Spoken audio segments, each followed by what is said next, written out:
having me. Good evening. It's my absolute pleasure to be here. Um, and hopefully we can ignite some hope in all of you guys for a bright and vibrant future.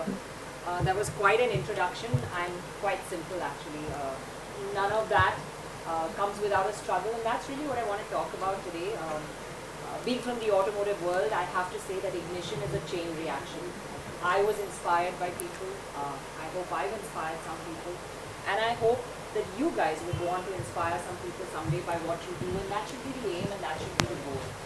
So today, the conversation is a little bit about my story in life to show you that it's not always easy. My life on Instagram is not really how my life is. It kind of looks all glamorous, but there's been a lot of hard work, pain, and trouble behind it. So when I was young, I was not really the conventional girl. I wasn't playing with dolls. To me, a hiss was not a sound that a snake made. It was the sound of a well-tuned carburetor. Tulips were not flowers, but they were navigational charts on a rally chart. Grunt was not some sound that a pig made, but it was like the strong feel of an engine. And that's how I grew up around my dad's workshop. I was taken after school very, very often when he had the pickup run, and I was, given a carburetor to open out because just something to keep me busy. And that kind of got my mechanical bent of mind going. I fell in love with cars very, very early in my life. The sound, the smell of grease, a burning clutch, it all still excites me till today. And, it brings back memories of being in that workshop.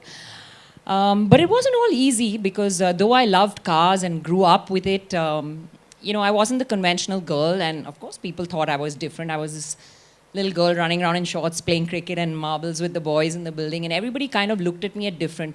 But I think I loved myself, and I think that's where it all begins. If you're happy with you, then nothing else around you matters, and that is something that you need to learn. I find that a lot of people today are searching for happiness outside themselves, and I think you need to find it inside yourself first.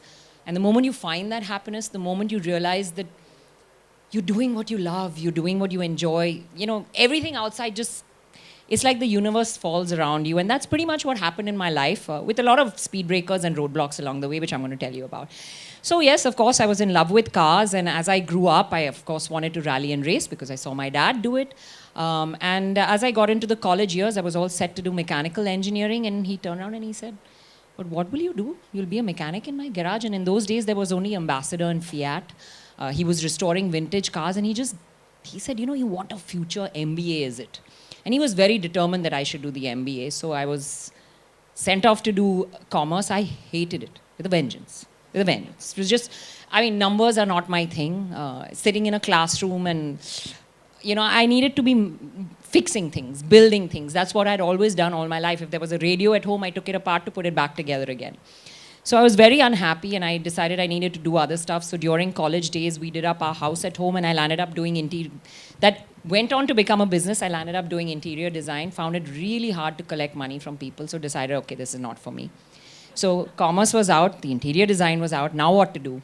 So I'd made a little money from interior design, and I decided, now let me run away from my parents for a bit, because they're kind of not letting me do what I want to do. So I took all the money I had and said, I have to find this course abroad.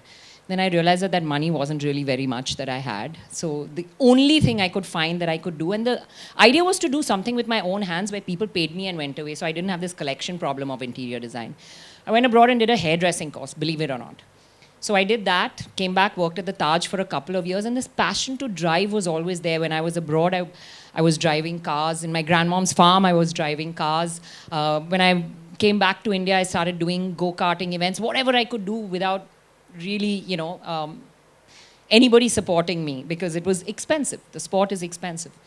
And finally, with hairdressing, I made enough money. I bought my first car, which I convinced my dad I wanted to buy because now I was old enough to drive, etc., etc. And it was one of the race cars that he tuned and built. The idea was to enter a race, which he didn't know at that point of time. And I don't think he was very happy when I entered that race. So he kind of let me go it on my own. He refused to give me, though he was running a race team, he refused to give me a fresh set of tires.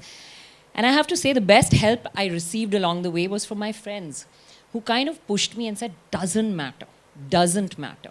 So the second lesson here is always keep your eyes and ears open. People will tell you a lot of things. You have that hope between you, but you have to allow other people also to kind of nudge you in some direction at some point of time. Sometimes it's your parents, sometimes it's your friends, sometimes it's your teachers, but they're seeing an outside perspective of you. And I think all my friends realized I was very frustrated with what I was doing, and cars were the first love. So I got pushed into doing this first race. I was really nervous. I think a lot of you who know me and have written to me probably know this story. I was so nervous that I went out and did an extra lap after I won the race because I didn't realize I'd won it. So it was kind of a funny story. But I won that first race, and I think that for me was a turning point in life. So there will always be a turning point. You kind of have to go at it, face everything that comes, and just, struggle will always be there, and it's in everybody else's life. Grass always looks greener on the other side. It really, I promise you, it isn't. Every square patch of grass that you have has to be tended, it has to be fertilized, and it has to be looked after, and then you cross your fingers and hope and pray that it grows. So that's the way life pretty much is. But after I won that first race, my dad kind of accepted. I went on to rally, race, and work with him in his workshop, which is where I learned all about cars. Hands-on, as a mechanic, something he didn't want me to do, but that's what I did. And I pretty much did that till I had my children. I loved it. Those were my golden years. I thoroughly enjoyed rallying, racing, and being out there in the world. And there were a lot of roadblocks. That first race was a win, and after that, there was a series of losses, very bad ones. I didn't really do too well. But you don't let it get you down, because A, I was doing what I loved. It was very hard to raise money for rallying and racing in those days. Cricket is the only sport people spend sponsorship money on in this country. Motorsports is like the last on the list. So it was very, very hard, but I went around with my little Bhikari ka katora everywhere I could find and raised enough money. And I think never let go of your dream. It'll be hardships. There'll be things that you have to do along the way. Roadblocks, speed breakers, they'll come, they'll happen, but push on, push on. Always keep that goalpost in sight. That is what you have to do. And I think if you persevere enough, anything that you really want to do happens.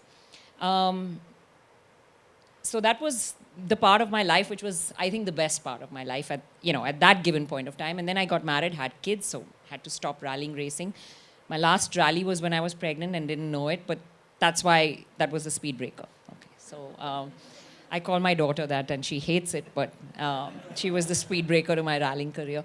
And for a while, I had to give it all up, of course, be home, be a homemaker. And then my husband needed help in his garment business, so somehow I got involved in that. So I've done a host of things in my life. And that's what I'd like to tell you kids, that, a lot of you get tunnel vision about what you want to do. Don't be afraid to experiment. If A is not working, always have a plan B. Plan B sometimes turns out to be plan B, A, you never know. So don't look at life through a tunnel vision. Look at life with a broader perspective. Try out different things. You never know what you're good at. I was terrible at sports in school. And I remember one of the palmists that came home in one of these my grandmom needs our future told, and when will I get married, said that, she'll be in the newspapers for sports. And everybody laughed. Everybody laughed at that point of time because I couldn't run, I couldn't play basketball, I couldn't do anything. But who knew? It turned out to be true. So you never know what's coming at you in life. You never know where your life will take a turn, which road will lead you where. So keep your eyes and ears open and always be open to experimenting. And that's what I tell my children as well today. I said, be open to, don't worry, life will come.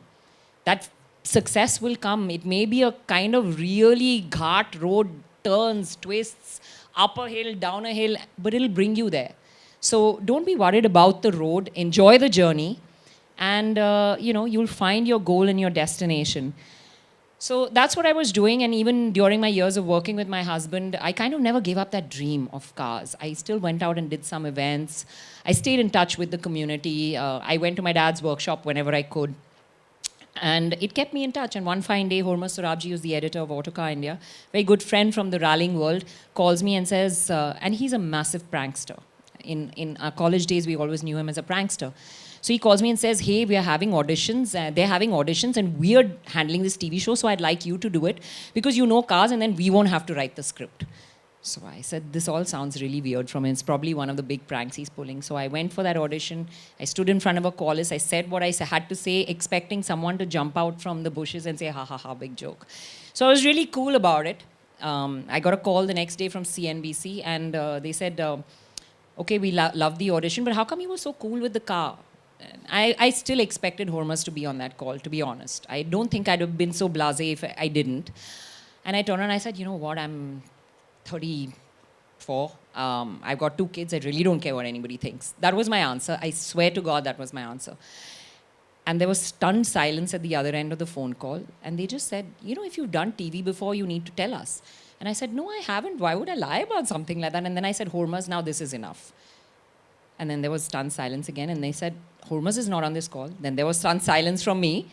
And this kind of went back and forth, and I got the job. It's been 20 years in this wonderful, wonderful, wonderful job.